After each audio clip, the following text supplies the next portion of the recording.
Praise the Lord everyone. I welcome you Peace in the Lord channel. आज का जो topic है, धन दौलत किसी को बचा नहीं कर सकता। वचन पढ़ना चाहूंगा।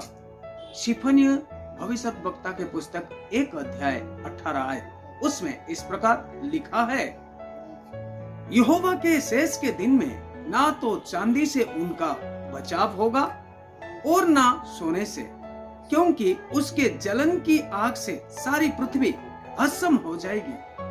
वो पृथ्वी के सारे रहने वालों को घबरा कर उसका अंत कर डालेगा। मेरे प्यारे भाई बहन, इस वचन के अनुसार हमको समझ में आता है, अंत के दिन में सोना चांदी किसी को बचा नहीं कर सकता। अगर हम आमतौर से साधारण रूप से अगर देखते हैं, बहुत सारे धन दौलत या धनवान लोग ये संसार को छोड़कर अलविदा हो रहे हैं। उनके धन दौलत उनको बचा नहीं पा रहा। मिलियन रुपया है लेकिन उनको बचा नहीं पा रहा है। ये तो सांसारिक बातें हैं, परंतु आत्मिक बात जो है, धन दौलत, सोना चांदी, हीरे मोती, जितने भी मूल्यवान वस्तु किसी के पास है, उनको किसी प्रकार से उधार दे नहीं सकता, बचा नहीं सकता, क्योंकि जिनका बचाव नहीं हुआ है, जिनका उधार नहीं हुआ है, वे स्वर्ग राज्यों की ओर जा नहीं पाएंगे। और अंत के दिन में जो भी इन दिनों में जो समस्या, परेशानी, तकलीफी, बीमारी, महामारी जो आ रहा है, इससे भी बड़े भयंकर बीमारी आने वाला है और उससे बचना बड़ा मुश्किल हो जाएगा और सब घबराएंगे और घबराहट के साथ सब लोग मौत का सामना करेंगे और उनका कोई धन दौलत उनको बचा नहीं सकता। मेरे प्यारे भाई बहन, हम इस संसार के मोह माया में इतना ना डूबे, क्योंकि धन दौलत किसी प्रकार से हमको बचाव या उधार दे नहीं सकता है।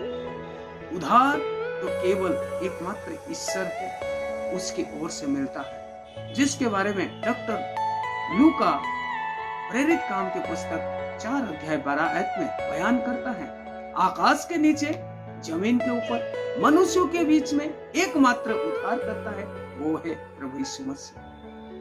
प्रभु यीशु मसीह के द्वारा ही उद्धार है, उसको विश्वास करने के द्वारा। जिनका उद्धार नहीं है, वो किसी प्रकार से परमेश्वर को देख नहीं सकता है। हम ये संसार में एक बार अपना सांसारिक माता पिता से जन्म तो लेते हैं संसार की ओर से, परंतु हमको आत्मिक ओर से जन्म लेने का आवश्यक है।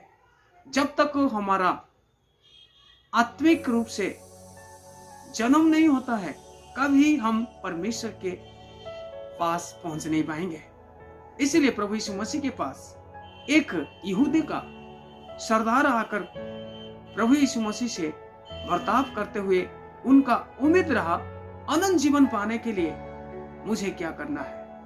तो प्रभु यीशु मसीह ने उनको जवाब दिया, जब तक एक इंसान नए सर से जन्म नहीं लेता है, यानी कि जल और आत्मा के द्वारा, वो किसी प्रकार से परमेश्वर के राज्य में जा नहीं पाएगा। संसार के जन्म एक है और दूसरा जन्म है परमेश्वर की ओर से, यानी कि आत्मा से जन्म लेने का आवश्यक है। जब तक तो कोई व्यक्ति आत्मा से जन्म नहीं लेता है, वो परमेश्वर के राज्य में किसी प्रकार से नहीं जा सकता।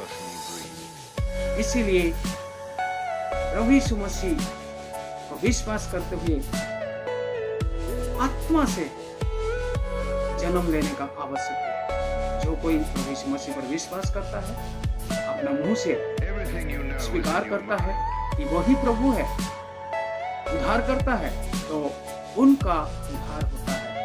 और जो कोई उद्धार पाया है, वो जरूर प्रभु के राज्य यानी कि परमेश्वर के राज्य में प्रवेश करेगा, यानी कि उनका बचाव होगा।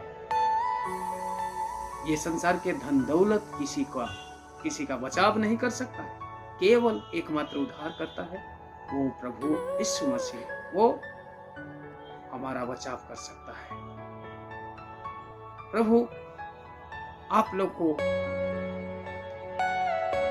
चाहता है कि उनको ग्रहण करे और उद्धार का मार्ग को अपनाए और उसके राज्य में प्रवेश करे। प्रभु यीशु मसीह प्रभु इस वचन के द्वारा आप सबको आशीष करे।